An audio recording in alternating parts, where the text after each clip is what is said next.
O by बाई, मला की नाही 2000चं काम होतं, देता का? बरं बरं, कोणतं काम होतं? माझ्या आईची तब्येत लय खराब आहे विचार. मला की नाही 1 महिन्याची सुट्टी पण पाहिजे. 1 महिन्याची सुट्टी? मग आमच्या घरचे काम कोण करेल? ओ बाई, तिला दवाखान्यात न्यावं लागते, म्हणून मला सुट्टी पाहिजे होती. तुमचे असेच नाटकं चालू राहते. सुट्ट्या घेता आणि पैसे घेता. तुमचं काही खरं नाही राहत. ओ आई, यांना काही पैसे वगैरे नको देऊ. मालूबाई, हिच्या बोलण्याकडे काही लक्ष देऊ नको. घेऊन जा पैसे. सुट्टी पाहिजे असेल तर सुट्टी देते मी. धन्यवाद बाई.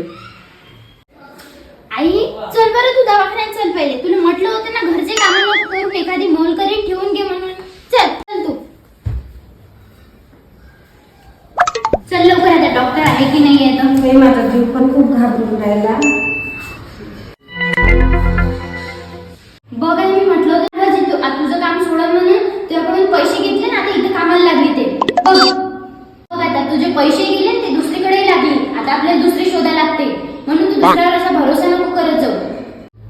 माय बाई, मालूबाई, तू इथं लागली का हो कामाले?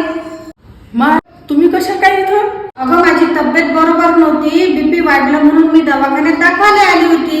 पण तू इथं कशी? ओ बाई, मी तुमच्याजवळून पैसे घेतले आणि आईले भरती केलं. पैसे कमी पडले ना, म्हणून मी इथं 1 महिना काम करून राहिली.